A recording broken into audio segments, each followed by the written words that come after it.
Well, even though it was predictable, it still was a very good chapter of Taizai. So, the Seven Deadly Sins have disbanded. They are no longer a group. It's kind of sad, because that's the title of the series. I mean, think about it. The Seven Deadly Sins. That's the English translation. Now that they're disbanded, it's kind of sad. It is. So, let's talk about what can most likely happen here.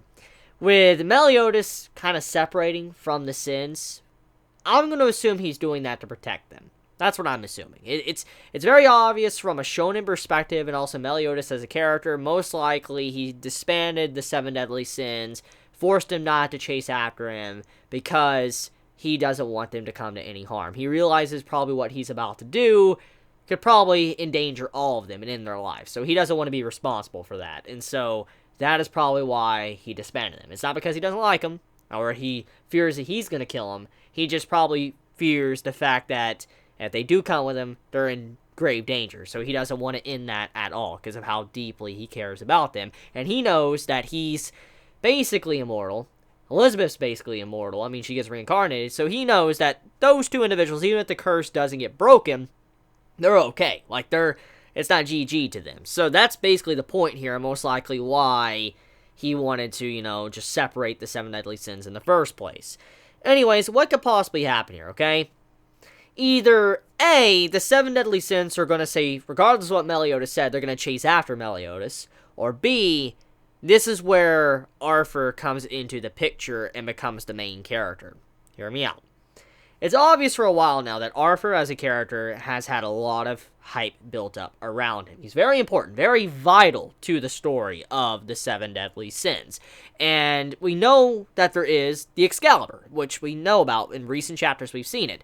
So there's a very likely possibility, by the way this series is going, it's trying to set up Meliodas either as the big bad guy or Arthur as the main character to kind of take down the Demon King. Because when you think of King Arthur, you also think about this sword Excalibur. And so something like this could possibly happen. Maybe this sword that Arthur gets could possibly break the curse on Meliodas and Elizabeth. But the way to do this is to kill them. And so when you look at these different things right now, I assume that the Seven Deadly Sins might give up on Meliodas for now and go hunt down Arthur.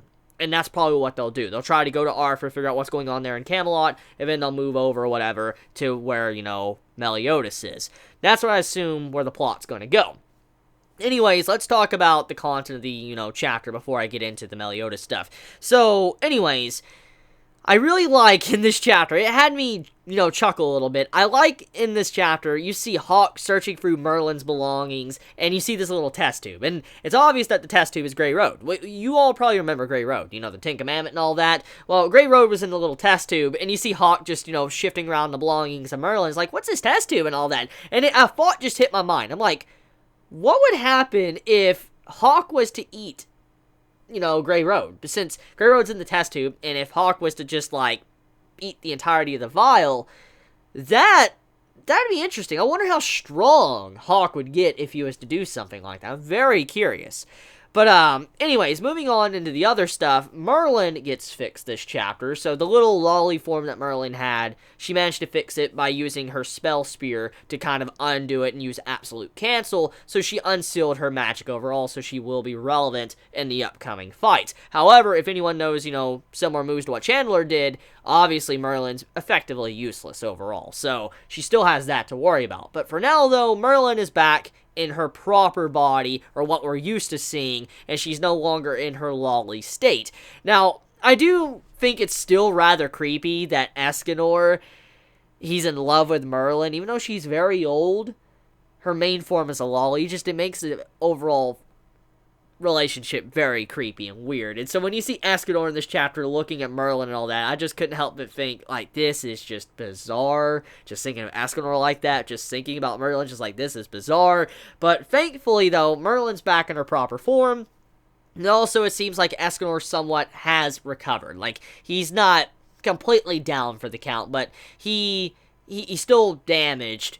and he could somewhat still move around. I don't think he's going to be really helpful in upcoming fights for now if it has to do with something with Chandler, because Chandler being able to turn off the sun and make eternal night is a very big counter to Escanor, because as we know, Escanor, he uses the sun, and we see him go puny once again in this chapter when Chandler pops up. So Escanor, he can't do anything. I mean, he might be able to make a mini sun within himself, which is Merlin, but overall, there's no way he would be able to compete with Chandler if he can't go into his one state. So right now, I'm very, very, very interested if Nakaba-sensei is building up a potential fight between Chandler and Escanor in the future. Since one is night, one is day, it seems like something that would be very interesting to see in terms of fighting wise, especially for a shonen.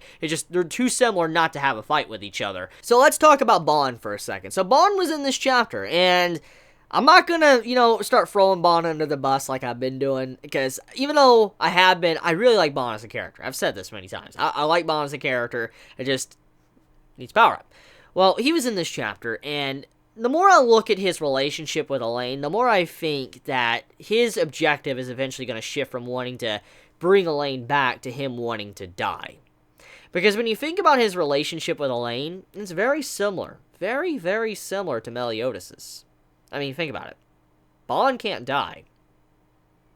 Meliodas can't die. I mean, he dies, but he comes back. But Bon, on the other hand, he can't die. He's immortal. That's basically it. So I have a feeling that there's going to come a time where Elaine's going to disappear into the afterlife, and Bond's going to want to join her. He might want to figure out a way to get rid of his immortality before he can join her in the afterlife. I could definitely see his objective changing, because it's very obvious by the way it's going. Elaine's not going to last too much longer. She's going to be disappearing very soon. She's going to leave the world and go back to where she needs to be. I mean, it's been built up for many chapters now.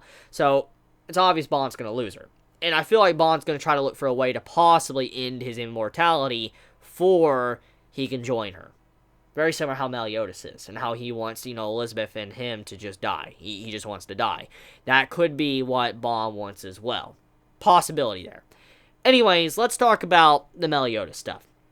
So Meliodas, he's woken up, and he apparently remembers everything. He looks like he has a very cold expression, and you could see a brief little bit, like a panel in this chapter, where Elizabeth analyzes Meliodas and says he's very similar to this one time, which I'm going to assume, if I had to peg any situation, that this one time most likely is similar to when Meliodas stood up against the Demon King. That's what I'm assuming. And that's probably what Elizabeth is feeling right now, that similar feeling. Maybe Meliodas, even though he's wanting to go over to where Zeldris is and stuff, most likely he wants to fight Zeldris. He probably wants to bring Zeldris down or whatever, or find a way to trick Zeldris into lifting the curse and then killing them or something. Maybe that's what he's trying to do. I could see something definitely like that. It seems like Meliodas is going in to die or something, because as we know, Meliodas wants to die, and he wants Elizabeth to be able to die with him. They just want to have a peaceful afterlife together. So maybe what he's doing and why he disbanded the Seven Deadly Sins is because he doesn't expect to come back. He doesn't expect to ever come back, because if it works in what he probably wants to do, they'll both be gone. Possibility. So, overall, chapter of Taizai, predictable but good chapter. I am looking forward to seeing exactly if Escanor will go up against Chandler in the future, because I just feel like there's just too many similarities there for Nakaba-sensei not to put that as a potential fight. So let me know your thoughts. How do you feel about the recent chapters? How do you feel about the art quality? How do you feel about the setup with Bond and Meliodas, the Seven Deadly Sins coming to an end? Please be honest in the comments below. Love you guys. You have a wonderful day or night wherever you live. If you enjoy my content, please subscribe. And if you like this video, please leave a like. It helps me out a lot. And if you don't like this video, obviously, leave a dislike. I don't judge you for it, and I understand everybody has an opinion. So love you guys. Please be safe. Chibi out.